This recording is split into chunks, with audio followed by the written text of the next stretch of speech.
दोस्तों, जम्मू कश्मीर की सियासत में बड़ा उछाल आ गया है, और न सिर्फ उछाल बल्कि कह लें कि भूचाल आ गया। जी हां, जिस तरह से जम्मू कश्मीर में एक तरफ जहां राज्यसभा चुनाव को लेकर के सियासी कलाबाजियां हो रही हैं, अलग अलग जो राजनीतिक दल हैं उनके अलग अलग बयानात आ रहे हैं, इसको लेकर के सीएम अब्दुल्ला ने भी कई सवाल खड़े किए हैं। वहीं अब आपको यह बता दें कि जम्मू कश्मीर में जो उपचुनाव हो रहे हैं यानी ज़िमनी इंतखाब, तो नगरोटा और बडगाम, इन दो जगहों के ज़िमनी इंतखाब के लिए इस बार ऐसा हुआ है कि बीजेपी ने उम्मीदवारों के नाम ऐलान करके लीड ले ली है।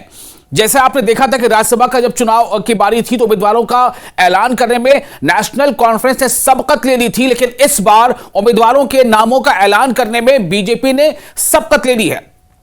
तो नगरोटा और बडगाम दो असेंबली हलके हैं जहां उपचुनाव होंगे यानी बाई इलेक्शन होगा, और दोनों के लिए वोटिंग जो है वो 11 नवंबर को होगी। तो बीजेपी ने किस तरह से सबकत ले ली है, और क्या सवाल सबसे बड़ा यह है कि क्या वाकई नेशनल कॉन्फ्रेंस बहुत ज्यादा दबाव में है? क्या नेशनल कॉन्फ्रेंस बहुत जो है वो फूक फूक कर कदम रख रही है? और क्या उसकी बड़ी वजह यह है कि खुद नेशनल कॉन्फ्रेंस की पार्टी के अंदर से उसके खिलाफ आवाजें बुलंद हो रही हैं? आपको बता दें कि ज़िमनी इंतखाबात को लेकर इस वक्त की बड़ी सियासी हलचल यह है कि बडगाम और नगरोटा दोनों सीटों पर बीजेपी ने चुनावी मैदान में कूदने का ऐलान ही कर दिया, और न सिर्फ ऐलान कर दिया बल्कि अपने दोनों सीटों के उम्मीदवारों का भी ऐलान कर दिया। जी हां, बडगाम और नगरोटा में होने वाले उपचुनाव के लिए बीजेपी ने उम्मीदवारों का ऐलान कर दिया है, और इस ऐलान के साथ ही यह माना जा रहा है कि कहीं ना कहीं एनसी उम्मीदवारों के ऐलान करने में जो एक कॉन्फिडेंस दिखाना चाहिए था उसमें नेशनल कॉन्फ्रेंस थोड़ा सा पीछे रह गई है, या फिर यह है कि इसे एक हिकमत अमली भी मान सकते हैं। आपको पहले यह बता दें कि नगरोटा और बडगाम इन दोनों सीटों पर बाई इलेक्शन यानी ज़िमनी इंतखाब क्यों हो रहे हैं। आपको पता होगा कि नगरोटा जो सीट है वहां से बीजेपी के देवेंद्र सिंह राणा जो एमएलए थे उन्होंने जीत हासिल की थी बीजेपी से, लेकिन उनकी मौत हो गई जिसकी वजह से वो सीट खाली हो गई। दूसरी तरफ जो बडगाम सीट है वो बडगाम सीट पर उमर अब्दुल्ला ने जीत हासिल की थी। दरअसल उमर अब्दुल्ला ने जब असेंबली का इलेक्शन हुआ था तो 2 सीटों से चुनाव लड़ा था, और बडगाम सीट पर भी वो जीत चुके थे और गांधरबल में भी जीत हासिल कर ली थी। तो उनमें से किसी एक सीट को उन्हें छोड़ना था, एक सीट को रखना था, तो उन्होंने बडगाम सीट को छोड़ दिया था और गांधरबल सीट को रिटेन किया था। इसलिए बडगाम सीट पर भी असेंबली इंतखाब हो रही है। अब आपको बता देते हैं कि बीजेपी ने जो 2 नाम ऐलान कर दिए हैं अपने उम्मीदवारों के, वो कौन कौन से हैं। बडगाम सीट से आगा सैयद मोहसिन को टिकट दिया गया है। ये यहां पर बीजेपी ने एक बहुत बड़ी यूं कह सकते हैं कि सियासी सूझबूझ का जो है मुजाहरा किया, चूंकि बीजेपी ने बडगाम सीट से आगा सैयद मोहसिन को टिकट दिया है, जबकि नगरोटा से देवयानी राणा को उम्मीदवार बनाया है।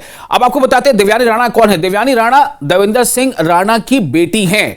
देवेंद्र सिंह राणा की मौत हो गई थी, वो एमएलए थे, वो मौत हो गई थी उनकी, उसके बाद ही वहां पर सीट हो रही है, उस सीट पर चुनाव हो रहा है। तो जाहिर बात है कि देवयानी राणा को एक जो है सपोर्ट, ऐसे तो बीजेपी ने वो सीट जीती भी थी, प्लस उनको एक इमोशनल सपोर्ट भी मिल सकता है। तो ऐसे में यह माना जा रहा है कि देवयानी राणा के लिए यह चुनाव जीतना कबले आसान हो सकता है, लेकिन सब कुछ मुनसिर करता है कि हालात कैसे बनते हैं। दूसरी सीट जो है वो बडगाम सीट पर आगा सैयद मोहसिन को बीजेपी ने टिकट दिया है। यह माना जाता है कि बडगाम सीट पर जो एक ऐसा असेंबली हलका है जहां पर जो शिया बिरादरी है उनकी काफी अक्सरियत है, यानी वो अगर चाह ले तो किसी के हार या जीत में बड़ा किरदार अदा कर सकते हैं। तो ऐसे में बीजेपी ने भी अगर आगा सैयद मोहसिन को टिकट दिया है तो इसका मतलब है कि कहीं ना कहीं मुकाबला बहुत टफ होने जा रहा है। दूसरी तरफ एक बात यह भी है कि जो नेशनल कॉन्फ्रेंस के मेंबर पार्लियामेंट है आगा रुहुल्लाह मेहदी, उन्होंने यह कह दिया है कि वो अपनी पार्टी के लिए तशहीर नहीं करेंगे, यानी प्रचार नहीं करेंगे। अगर वो अपनी बात पर यूं ही कायम रहते हैं तो वाकई मान के चले कि नेशनल कॉन्फ्रेंस के लिए बहुत बड़ी मुश्किल हो सकती है। हालांकि नेशनल कॉन्फ्रेंस के कई बड़े नेता, उनका कहना है कि ये पार्टी के अंदर की बात है और हम आपस में इसको सुलझा लेंगे, और वो अपनी पार्टी के नेता है, वो ऐसा कदम नहीं उठाएंगे बल्कि वो पार्टी के लिए काम करेंगे। तो ये दोनों बातें सामने आ रही हैं। अब आपको हम जरा सुनाते हैं कि आगा सैयद मोहसिन, जिनको बीजेपी ने बडगाम से उम्मीदवार बनाया है, सैयद मोहसिन को, आगा सैयद मोहसिन को, वो क्या कुछ कह रहे हैं इस चुनाव के ताल्लुक से और अपनी उम्मीदवारी के ताल्लुक से। सुनिए आगा सैयद मोहसिन जो बडगाम से बीजेपी उम्मीदवार, वो क्या कहते हैं। जैसे आपको पता है, आप तो वाकिफ हूं, अगर उमर अब्दुल्ला साहब ने यहाँ से इलेक्शन लड़ा, 1 साल उसकी सरकार बनी, उसने यहाँ से रिजाइन दिया, आज तक उन्होंने एज सीएम बडगाम कॉन्स्टिट्यूंसी में कब विजिट किया।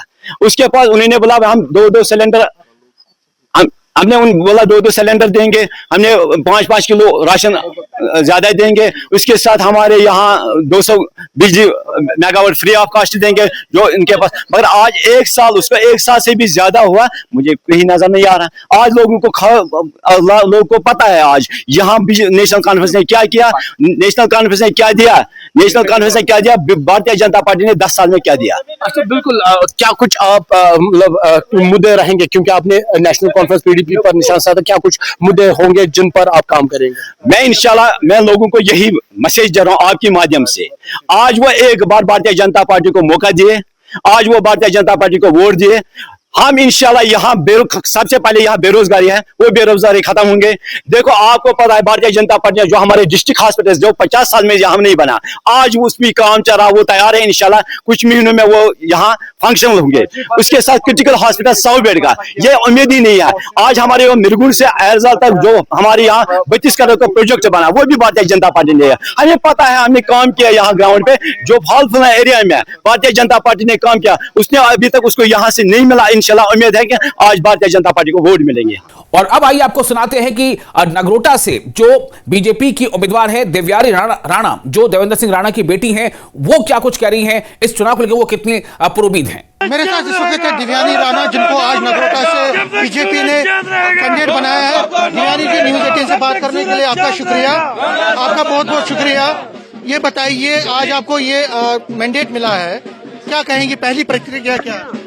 सबसे पहले तो हम भारतीय जनता पार्टी का, खास तौर पर श्रद्धेय माननीय प्रधानमंत्री श्री नरेंद्र मोदी जी का, श्रद्धेय माननीय गृह मंत्री श्री अमित शाह साहब का, श्रद्धेय माननीय पार्टी अध्यक्ष श्री जेपी नड्डा साहब का, श्रद्धेय माननीय नेशनल जनरल सेक्रेटरी श्री तरुण चुग साहब का, राज्य के अध्यक्ष श्री सच शर्मा जी का, राज्य के general secretary organisation Shri Ashok Kaul साहब का, श्रद्धेय माननीय श्यामलाल शर्मा साहब का, श्रद्धेय एलओपी सुनील शर्मा साहब का, श्रद्धेय माननीय भारत भूषण जी का तहे दिल से धन्यवाद करना चाहेंगे कि उन्होंने हमें नगरोटा कॉन्स्टिट्यूएंसी का प्रत्याशी बनाकर हमारे ऊपर बहुत आशीर्वाद दिया है। इनके नेतृत्व के तहत हम भारतीय जनता पार्टी का, जिस तरह से श्रद्धेय माननीय श्री देवेंद्र सिंह राणा साहब ने परचम लहराया था और ये सीट भारतीय जनता पार्टी की झोली में डाली थी, हम एक बार फिर ये सीट जो है भारतीय जनता पार्टी की झोली में डालेंगे। और जिस तरह से माननीय श्री देवेंद्र सिंह राणा साहब ने हाईएस्ट मार्जिन से ये सीट निकाली थी, हमें उम्मीद है कि नगरोटा कॉन्स्टिट्यूएंसी का हर वोटिंग सदस्य हमें आशीर्वाद देगा और ये हम एक बार फिर ये जो सीट है सबसे हाईएस्ट मार्जिन। क्योंकि मुझे याद है 11 महीने से लगातार आप, जब से देवेंद्र राणा जी की देहांत हुआ, तब से लगातार आप नगरोटा कॉन्स्टिट्यूएंसी में प्रवास कर रही है, वहाँ घर घर जा रही है। तो आपकी क्या मेहनत पहले से रही है और किस तरह से आपने लोगों को समझाने की कोशिश की और मास कंटेक्ट किस तरह से इस्टेब्लिश किया आपने? जी, राणा साहब कहा करते थे कि नगरोटा का हर घर मेरा घर है, नगरोटा का हर परिवार मेरा परिवार है। और हमें बहुत खुशी महसूस होती है आपको ये बताते हुए कि आज तक जब हम नगरोटा कॉन्स्टिट्यूएंसी के घर घर गए तो आज तक हमें ऐसा महसूस नहीं हुआ कि हम किसी बेगाने के घर में गए हैं। हमारी जितनी भी बड़े बुजुर्ग हैं, हमारे जितने भी बहनें हैं, माताएं हैं, जितने भी युवा हैं, उन सब ने हमें गले लगाकर हमें आशीर्वाद दिया है। और हमें ऐसा अक्सर लगा है कि शायद श्रद्धेय माननीय श्री देवेंद्र सिंह राणा साहब स्वयं हमें आशीर्वाद दे रहे हैं। आपको आशीर्वाद दे रहे हैं। कितना कठिन है और क्या चैलेंजेस आपको लगता है? आप कैंडिडेट हैं और उस पार्टी की जिसने आपको बड़ा एक भरोसा आप पे जताया है, क्योंकि बहुत सारे लोग और भी उम्मीदवार थे। आपको क्या लगता है कितना बड़ा चैलेंज है और उस पर खरा उतरने के लिए आप कितनी कोशिश करें? देखिए, भारतीय जनता पार्टी का हर कार्यकर्ता चुनाव के लिए तैयार रहता है। भारतीय जनता पार्टी का कार्यकर्ता हर समय समाज की सेवा करने में कर्मठ रहता है। और हमें उम्मीद है कि जिस तरह से राणा साहब ने एक सपना देखा था कि नगरोटा कॉन्स्टिट्यूएंसी को इस तरह से चमकाना है कि पूरे भारत देश में एक मॉडल कॉन्स्टिट्यूएंसी बने, तो उस तरह से ही हम उनका जो है एक सपना पूरा करेंगे और सपना साकार करेंगे श्रद्धेय माननीय प्रधानमंत्री श्री नरेंद्र मोदी जी के नेतृत्व में। लास्ट में अगर आप चुन के आती हैं तो आपका प्रायोरिटी क्या रहेगी, मेन फोकस क्या रहेगा, 1 2 3 करके?